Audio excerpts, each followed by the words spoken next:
Good afternoon, everybody. Welcome to another edition of Real Talk here on Shelbyville Now. I'm David, and this is Bo. We're here to talk about what's happening around, and we had a request, Bo, and we're going to dive into this request and talk about it. We've got two or three other items to talk about today. Before we do, I need to take care of some business here. Please. Before we get started, we want to be transparent with our viewers. Bo Gill is currently a declared candidate for Bedford County Commissioner. Real Talk remains an editorial program under the full control of Shelbyville Now. This platform is not affiliated with any campaign, and we will offer equal access to all qualified candidates in this race. Our goal is to provide an open discussion of issues facing Bedford County while maintaining fairness and transparency. Okay, business taken care of, Bo. We want to thank our sponsors, 580 Graphics and Bobo Construction and Land Management. Yes, that's right. Local two of the finest around. Two of the finest around. Yeah. Check them out. They're homegrown, just like we like to support here on Shelbyville Now. So let's take a break, hear from them. We're going to come back and dive into, we're going to cover 3 news topics and then dive into our topic of the day. A lot of real talk, guys. All right, we'll be right back. Looking to make your brand stand out? At 580 Graphics in Shelbyville, we turn your ideas into bold, professional results. From custom logo design to screen printing, embroidery, vehicle wraps, decals, banners, and signage, we handle it all in-house with precision and fast turnaround. Whether you're a small business, a church group, a sports team, or a growing company, our experienced design team works with you every step of the way to bring your vision to life. We don't just print graphics. We help you get noticed. Exceptional service. Eye-catching design. Results that speak for themselves.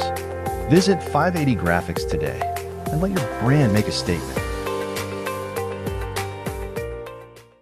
When your project needs a strong foundation, trust experience that delivers results.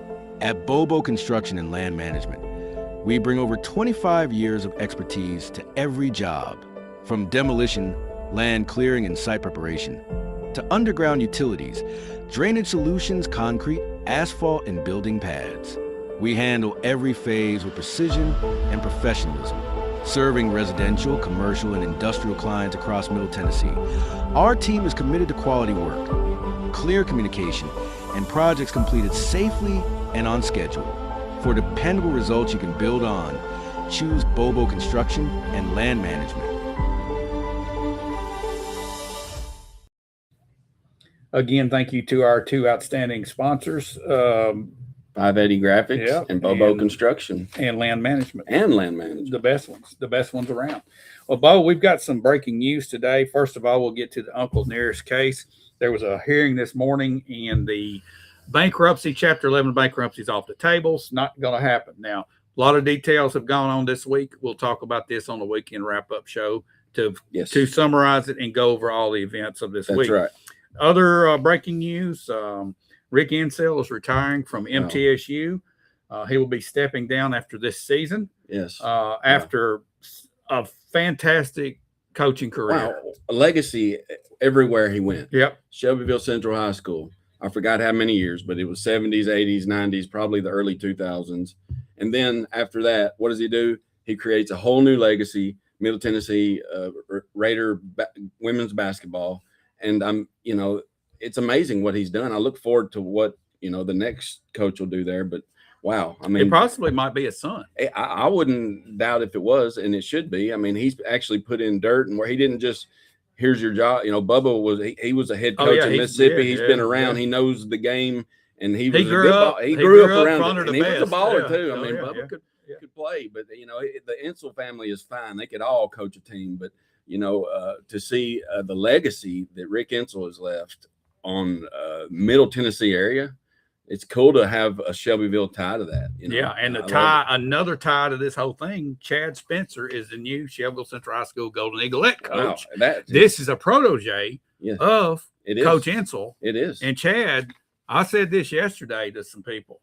I think this is the best hire Shelbyville Central High School's made coaching-wise since they hired Rick Insell. Well, if it isn't, it sure does sound like it, and it feels like it. Oh, yeah. I think that the culture is going to be reset there. He has set the tone of his career. I mean, early on, but now just most recently at Moore County, and they've gone. They went to state 2 years of 2 years in a row. I mean, the guy is driven. The guy's a winner. The guy's a competitor, and the guy's a teacher. And he seems I don't know him real well, but he just seems like just a guy that you want to win, that you want to work hard for. You want to win. Yeah, I think his theory is, everything is about having fun these days. I think he will teach the girls that winning is fun. Yeah, that's right. And it's not fun to lose. No, it's not fun to lose. And you should play to win. I think that mentality is going to be soaking Shelbyville Central High School. I think it'll carry over into other sports, just having his mindset and his way of doing things. It's strictly business. It is interesting, though, this tie here, because, those that haven't been around here on the Shelbyville Golden Eaglettes in the 80s, when Rick Insel was there, they were nationally acclaimed. I mean, they were all over. This was the biggest thing. We had pencils, walking horses, and girls basketball. Yeah. And it's not in that order. Sometimes it was girls basketball. Yeah. And so we experienced this for several years, and that's why I think that this with Coach Insel retiring and then Coach Spencer, it's ironic that this has come together at the same time. Yeah, it looks great. It feels great. I think it will be great. I look forward to seeing that. I bet Chad Spencer sees a lot of Coach Insels now that he's not coaching. Mm-hmm. I bet he shows up in this gym out here and watches what's going on, because honestly, it's a new day. It's a new day. It's a new day. And I think the entire athletic program is going to change because of this hire. So agreed. Hats off to whoever made the decision to pull the trigger on this one. Best one I've seen in a long time around here. Good luck. Okay. A lot of hope. All right. So those are our news stories of the day, or of the last 2 days. Yeah. But the thing that we want to talk about, and a topic that we want to talk about today, that was actually this idea or this suggestion came in on our messenger on Facebook. We like those suggestions. There's a request to talk about the move over law in Tennessee. Mm-hmm. I'm going to read this. Okay. And this is a summary of the move over law. And then we're going to dive into this and talk about the problems. Let's do it. All right. In Tennessee, the move over law requires drivers to move over one lane when approaching any vehicle stopped on the shoulder with flashing lights, including police, emergency vehicles, tow trucks, and even regular vehicles using hazard lights. Mm-hmm. So if somebody's got a flat tire with their lights on, or they're broke down, this includes them. If it's not safe to change lanes, drivers must slow down and proceed with caution. Failure to do so can result in fines up to $500 and possible jail time, especially if the violation leads to injury or puts others at risk. So if it's a reckless situation and you don't do this properly, you could end up in jail over this.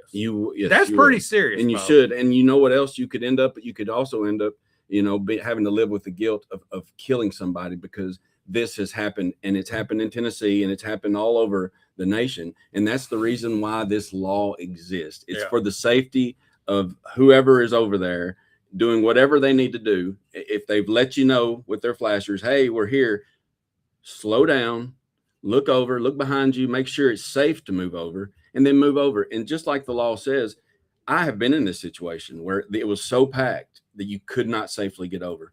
So I had to go to, I think it says 20 miles an hour. It's hard to do. Yeah. And luckily I didn't get pulled over, but there was no other choice. Dylan Whitaker says, lock them up. Yeah, lock them up. All right. But this is something that's happened. I know a state trooper lost their life not too long ago here in Middle Tennessee because of this very matter. And even though the people that don't do it think it's dumb or stupid, no, it's not. There's a reason behind this. Look, and the thing that people need to realize is it's not just the blue lights or the red lights. It's also people that are maybe changing a flat tire.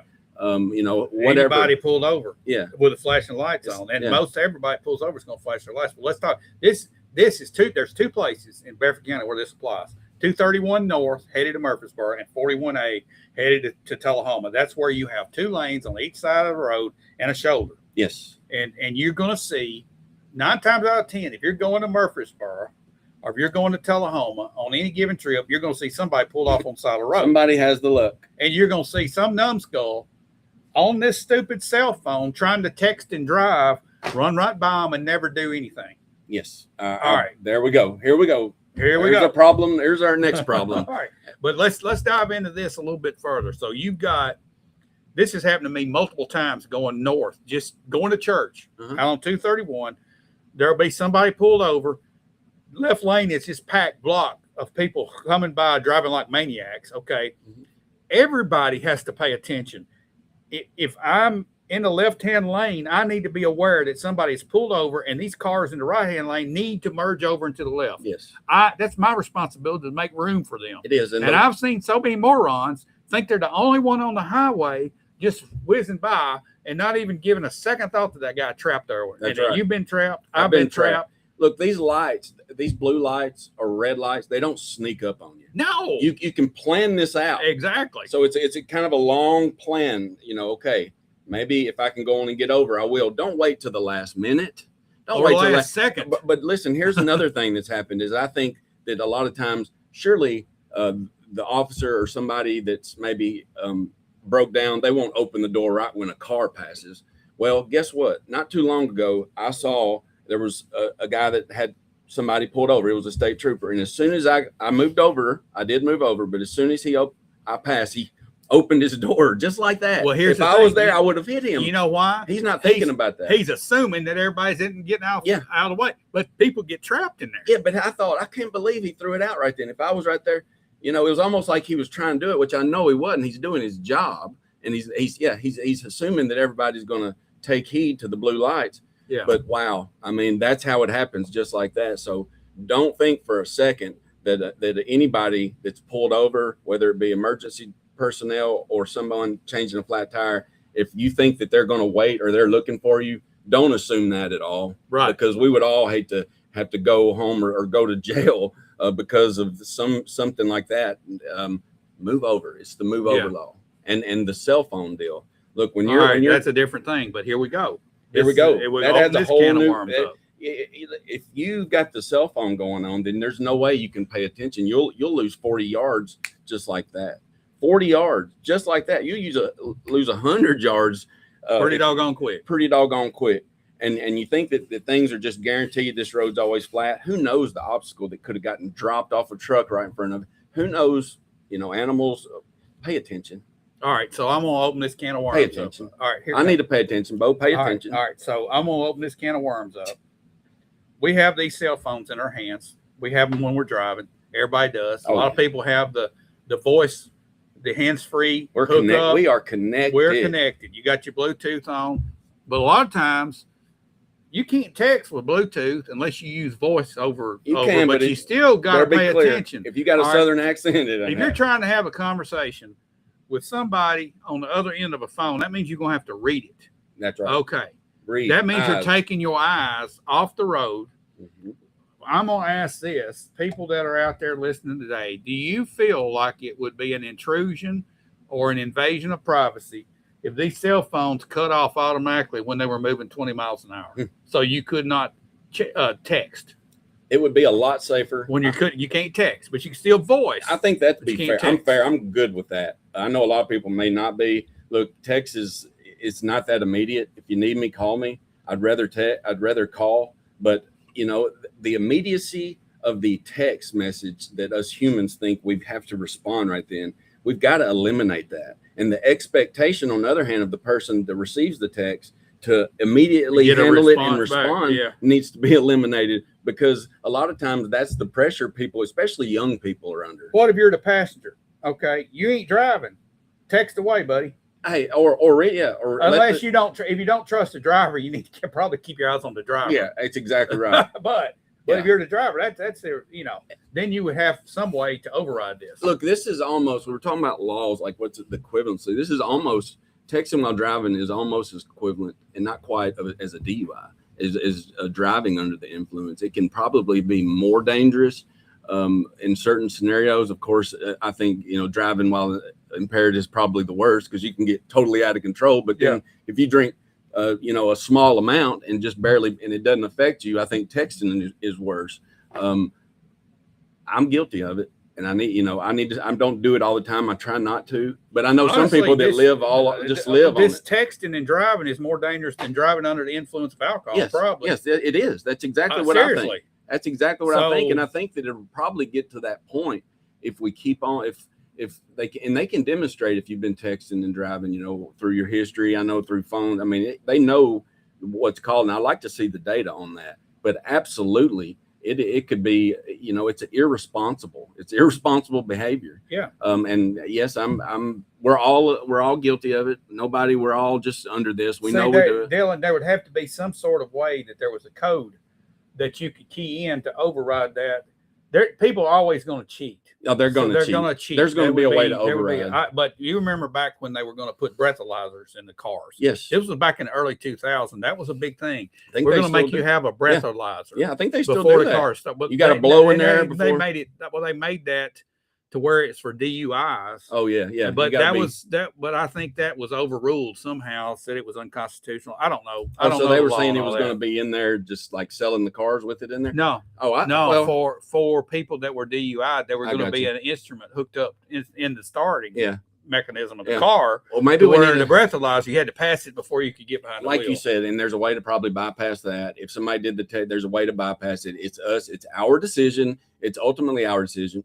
It should be our free decision, but instead we have to have laws sometimes because. Well, I think a law like this, Bo, makes more sense than a seatbelt law because this affects other people. Yeah, yes. My inability or my unwillingness to wear a seatbelt does not affect other people, except it affects holding me in my seat. So the seatbelt is there to protect me. And what can prevent laws from being enacted is us being responsible and, you know, like events and accidents not happening. And when we act irresponsible as a population, then that's when the freedom seems like they get taken away. But, you know, I wouldn't mind just being able to use the voice part of the phone. If it has to do with my eyes or touching it, then you shouldn't be able to. If it's ears or mouth, I think that's my vehicle. When I'm driving, I can't do anything electronically on that car. I have to pull over and the car can't be moving. It's just being parked. Okay. I can't set up my Bluetooth driving down the road. Yeah, it's frustrating. I have to be years that way too. Yes, it's frustrating. Yeah, but you got to be that way. Now, if there's some way to where you could detect, like if this phone was within proximity of the steering wheel or something, that would answer Dylan's situation. Mm-hmm. Then people would be going like this and texting. That makes it even worse. But people, bottom line, is people are stupid. Well, yeah. We're stupid. Bo. We're stupid. I've got stupidity running through my veins. You know, it comes out every now and then. Yeah.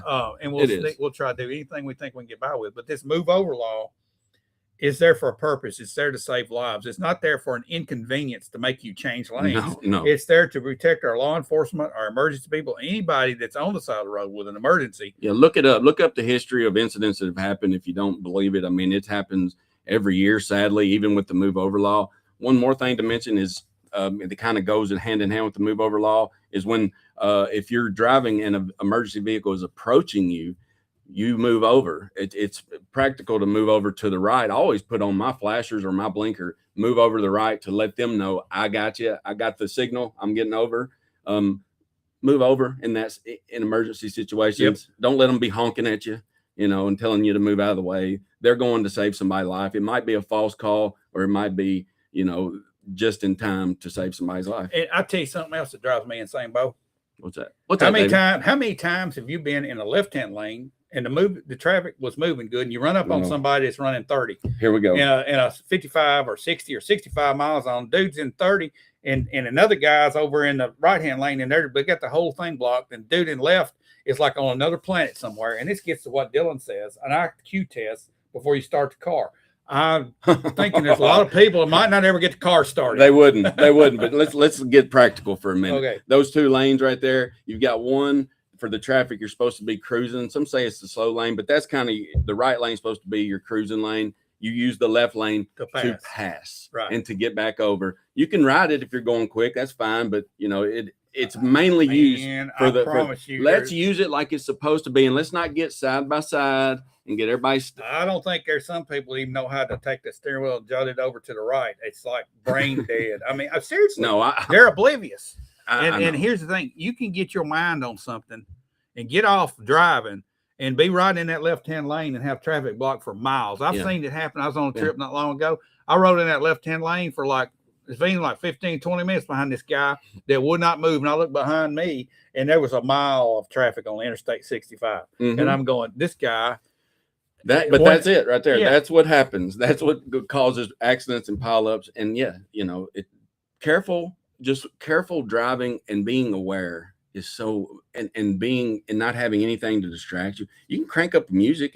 Music is not distracts. It is to some people, but I mean, I can let it rip, you know, and go down the road. But this texting and stuff where you got to really think, and then you've got to think and hope that you don't mess up on the text. Lord knows what we're texting. Can't have that.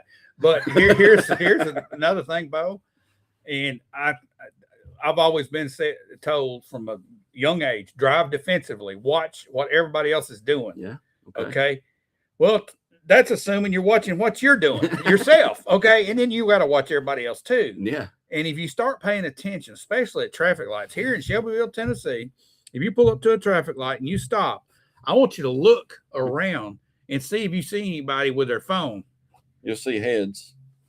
Light turns green, and they're still sitting. It's gotten a lot worse since the cell phone. That's creating road rage, buddy. Oh, it is. It is, because then all of a sudden the person that gets honked at gets mad because they were texting or whatever. I know. And it creates A problems. couple years ago, I think your wife actually videoed. She did. She videoed a road rage case. An incident. I'm like, what in the world? Yeah, that was followed up. Dude, like come in and like punched him right in the face. And it was crazy. From a road rage incident. So it's real. It happens.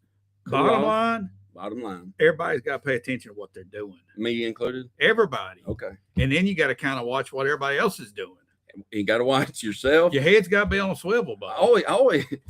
Look, it's already on a swivel, but sometimes it's just going this way too fast, and but you got to watch. I like watching the other. If someone's coming towards me, I watch their tires. A lot of times you can tell if they're coming. Oh yeah. So but I've got to be aware of myself in order to see that. So get off the phone. If I'm texting, I'm not looking at other people's tires. That's true. And last night I was coming into town on 231, and I was in the right-hand lane because the left-hand lane, somebody was running 15 miles an hour. And I pulled up, and I just happened to look over, and she had her phone up on the steering wheel texting, and she started just swerving over into me and took me into the sidewalk, and I had to get on by, man. But it's terrible. How is that any incomparable to drinking and driving? That's about it. Might be worse, Bo. Yeah, I mean, the only thing that's better about it is you can like tell the person to snap out of it real quick. A drunk person is going to stay drunk for a while. That's the only thing I can see this difference, but it's just as dangerous immediately. It's bad, but we wanted to talk about this because this was a suggestion, and I appreciate this suggestion. If you want to talk about something specifically on Real Talk, we're going to talk about it. Just send us a message on Facebook Messenger, and we will bring it up and talk about it if it's something that's appropriate. And I think this is very appropriate. Very appropriate. Very appropriate. But we appreciate the lady that recommended this, and I hope everybody that's heard this will pay more attention and watch what's going on. I know I will. I mean, talking about it, it's therapy. But I didn't realize that there was possible jail time for not moving over if you are deemed to be reckless and put people in danger. It makes you sense, can be locked up, man. From the lives that have been lost recently of emergency personnel here in Tennessee, it does make sense. Yep. Well, we're going to get out of here. It's been a great back talk. Monday. Yeah. Everybody have a good weekend. It's going to get warmer out there this weekend. Going to get up there 80 degrees Saturday. Everybody tune in Saturday morning to our not our coach's show, but our sports show. We're going to have a coach here this week. I'm sure a coach will be there. I'm sure there'll be some coaching there will going be on. A coach. Bill Anderson's there. There'll be some coaching. Well, there'll be a coach with us this Saturday. And also check us on the weekend wrap up. Myself and Josh will be going over all the news stories of the week. And everybody have a great evening. We'll see you next time.